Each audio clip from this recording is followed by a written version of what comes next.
Rowing. It has been a sport featured in the Olympics since its start in 1896. It represented athletic ability, grace, and above all, class. 40 years since then, a historical game broke through what rowing represented. The 1936 Berlin Olympic Games were hosted by Nazi Germany in time of rising tensions before World War II. Hitler was eager to prove to the world the strength of his Aryan-blooded country.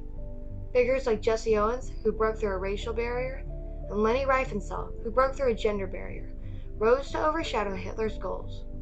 Yet the American working-class boat of 8 broke through equally important barriers. The underdog crew not only broke through barriers set by Nazi Germany, but through the American class barriers of the time. To understand the concepts of socio-economic class in America, we must look to the start of the nation.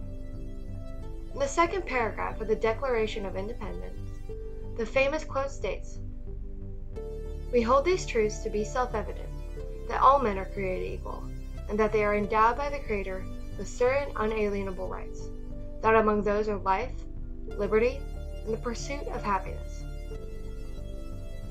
As opposed to the English system of nobility, America was founded on the belief that a person could have self-made success, despite who they were or where they came from. Unfortunately, America grew into a country with distinct socio-economic classes that were hard to escape. A statistic taken from PBS's documentary, The Gilded Age, reported that in 1897, the wealthiest 4,000 families in the U.S. equaled the wealth of another 11.6 million families combined. This nationwide divide did not escape the rowing community. The 1924 Yale crew that won gold in the Paris Olympics contained both a Rockefeller and Benjamin Spock, America's elite. What set the crew of 1936 apart was their class. The boys in the boat hailed from the West Coast, trained under the University of Washington. Before then, they grew up the sons of loggers, farmers, and heavy laborers. They all came to the University of Washington and paid for their education and training by working menial jobs on campus, a far stretch from the college legacy rowers of the East Coast. The path to the Olympics was long and hard, but the Washington crew dominated against the competition, beating out richer and more renowned crews. Despite their talent, they did not garner a lot of national support because of their class. When they finally qualified, their victory was quickly overshadowed. The crew couldn't find funds to get to Germany, and they thought their journey had ended. When the citizens of Washington heard this, the same loggers, farmers, and shipyard workers as their fathers raised money to send their hometown heroes to compete for gold. Gordon and Adam, the 3C of the boat, described it as people in the city felt they were stockholders in the operation. The Washington crew's struggles did not end there. After making it through trials on the day of the race, the crew knew that Germany team had won every event but one. They knew the crowd was full of Nazis and Hitler himself. They knew that the crews next to them were more educated and more wealthy.